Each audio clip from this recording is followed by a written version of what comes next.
Hello guys, welcome back to our channel ప్రయాణ గమ్యం. Present అయితే మనం చాపరాయి వాటర్ ఫాల్స్ బయట ఉన్నాం. సో ఒకసారి లోపలికి వెళ్దాం. లోపలికి వెళ్ళి వాటర్ ఫాల్స్ ఎలా ఉంటుంది ఏంటనేది క్లియర్గా చూద్దాం. సో ఎంట్రీ ఫీజు వచ్చేసరికి మనకి రైట్ సైడ్లో ఉంటుంది అనమాట. ఎంట్రీ ఫీజు వచ్చి 50 రూపీస్ పర్ పర్సన్. సో మనం అయితే లోపలికి వెళ్దాం. లోపలికి వెళ్ళిన తర్వాత మిగతా విషయాలు అయితే మాట్లాడుకుంటాం.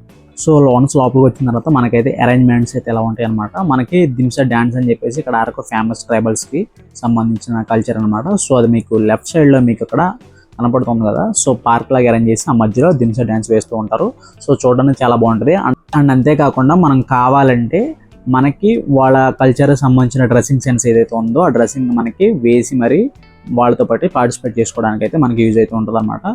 సో దానికి పర్టికులర్గా ఆ డ్రెస్కి మనకి జస్ట్ ఆ డ్యాన్స్ చేసేంత వరకు కూడా ఏదైతే వాళ్ళ కల్చర్ సంబంధించిన డ్రెస్ ఉందో ఆ డ్రెస్ కోడ్ మనం ఫాలో అవ్వడానికి కొంచెం చార్జ్ చేస్తూ ఉంటారు. అది ఎంత ఏంటి అనేది మీరు అక్కడికి వెళ్ళి మాట్లాడుకునే ఉంటుంది. చూడండి, మీరు చూస్తున్నారు కదా లెఫ్ట్ సైడ్లో రెడ్ కలర్ శారీస్ అని. అవి వాళ్ళు మాత్రమే కాదు, ఇక్కడ కొంచెం టూరిస్టులు కూడా కావాలనుకున్న వాళ్ళు అలా రెడీ అయ్యి ఫొటోస్ దిగి డ్యాన్స్ వేస్తూ ఉంటారు. ఒక 10 to 15 మినిట్స్ అలా ఆ నేచర్లో వాళ్ళ కల్చర్కి సంబంధించిన అట్మాస్ఫియర్ని ఎంజాయ్ చేయడం కోసం. సో ఇక్కడ చూస్తున్నారు కదా మీరు, వీళ్ళైతే అవి కండక్ట్ చేస్తూ ఉంటారు. ఇక్కడ ఎవరైతే మనకి పట్టుకుని ఉన్నారు చూసారా ఫొటోస్, అవన్నీ కూడా చూపిస్తున్నారు. చూడండి, వీళ్ళు ఇలా ఎవరైతే ఉన్నారో వాళ్ళని అప్రోచ్ అవుతూ ఉంటారు. ఒకవేళ మీకు వాళ్ళు చూపించే ఫొటోస్ నచ్చి మీకు అలా కావాలనుకుంటే ప్రైస్ అవి మాట్లాడుకుని ఇక్కడ రెడీ అవ్వచ్చు.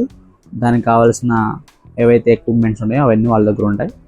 శారీస్ అవ్వచ్చు, వాట్ ఎవర్, దానికి సంబంధించింది ఏదైనా సరే. సో ఈ వాటర్ ఫాల్స్ దగ్గర వెళ్ళే ముందు చాలామంది కేర్ఫుల్గా అయితే ఉండండి. చాలామంది జారుతూ పడిపోయిన వాళ్ళు అయితే నా కళ్ళ ముందు చాలామంది అయితే పడ్డారు అనమాట. చూడండి, మీరే చూస్తూ ఉన్నారు కదా. ఇది ఇక్కడ ఏంటంటే వాటర్ అనేది స్టోర్ అవడం వల్ల కొంచెం నడవడానికి ఇబ్బందిగా ఉండి జారడం అయితే ఈజీగా జారుతారు అనమాట. సో అది మీరు కేర్ఫుల్గా నడవండి. అందులో స్లిప్పర్స్ అనేది అవాయిడ్ చేయండి. ఇక్కడైతే మీకు లెఫ్ట్ సైడ్లో మీకు స్లిప్పర్స్ పెట్టేసుకొని వెళ్ళండి, లేకపోతే స్లిప్పరీగా ఉంటుంది అనమాట, ఈజీగా జారిపోయింది. సో అది కేర్ఫుల్గా ఉండండి. ప్రతి ఒక్కరిగా చెప్తున్నాను నేను. మన ఛానల్ వెళ్ళే ప్రతి ఒక్కరు కూడా వీడియో చూసిన ప్రతి ఒక్కరు కూడా అర్థమయ్యే ఉంటుంది ఎంత ఇదిగా ఉందనేది కూడా. చూడండి, మీరు నేను ఎడ్జ్ వరకు వచ్చి చూపిస్తాను. ఇది ఈజీగా జారుతుంది. సో చాలా కేర్ఫుల్గా ఉండండి.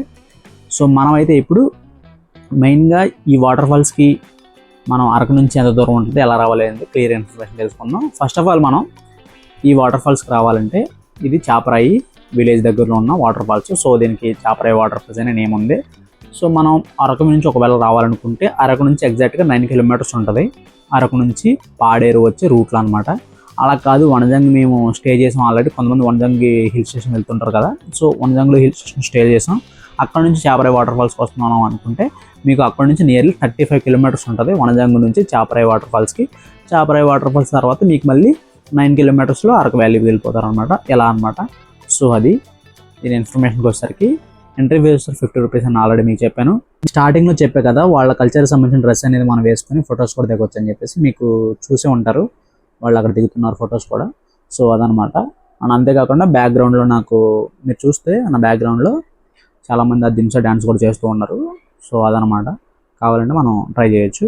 సో ఇప్పుడైతే మనం ఆ వాటర్ ఫాల్స్ దగ్గరికి వెళ్ళి అక్కడ ఎలా ఉంది ఏంటనే చూద్దాం. చాలామంది అయితే చాలాసార్లు యాక్సిడెంటల్గా కొన్ని జారి పడడం, తల పగిలిపోవడం అయితే చాలా జరిగినాయి. సో చాలా కేర్ఫుల్గా ఉండండి. ఈ చాపరాయి వాటర్ ఫాల్స్ ఏంటంటే మనం జారుతూ వెళ్తూ ఉంటారు. సో అది ఎలా జారుతారు ఏంటనేది మీకు స్టార్టింగ్లో చూసే ఉంటారు మీరు. సో అది చాలామంది ఇలా యాక్సిడెంటల్గా కొంచెం ఇంజరీస్ జరిగినాయి. కాబట్టి అది మీరు ఉద్దేశించుకుని మీరు జాగ్రత్తగా ఉంటారని చెప్పేసి ఈ వీడియో మెయిన్ చేయడానికి రీజన్ అనమాట. మీరు చూడవచ్చు బ్యాక్గ్రౌండ్లో వాటర్ ఎలా ఫ్లో అవుతుంది అనేది. సో ఇప్పుడైతే మనం అందరూ ఎలా జారుతున్నారు ఏంటి అనేది మొత్తం చూద్దాం. సో చూసిన తర్వాత మీకు అది రిస్క్ ఉందా లేదా అని చెప్పేసి మీకు అర్థమైపోద్ది. నేను చెప్పడం కాదు కానీ చాలాసార్లు చాలామంది నాకు చెప్పింది, కేర్ఫుల్గా ఉండకపోతే ప్రాణాలు కూడా పోతాయంట. ఇక్కడ ఉన్న వాళ్ళు చెప్పిన దాన్ని బట్టి నేను మీకు ఇన్ఫర్మేషన్ అనేది క్లియర్గా ఇవ్వాలని చెప్పేసి చెప్తున్నాను. అది ఎలా ఉంటుంది, ఏంటి, రిస్క్ ఉంటుందా ఉండదా అని చెప్పేసి, అది ఎంతవరకు నిజమా అబద్ధమా అని చెప్పేసి తెలుసుకోవడానికి వీడియో మీరు చూస్తే మీకు అర్థమవుతుంది. ఇప్పుడు చూడండి, చూపిస్తాను ఎలా ఉంది ఏంటి అని చెప్పేసి.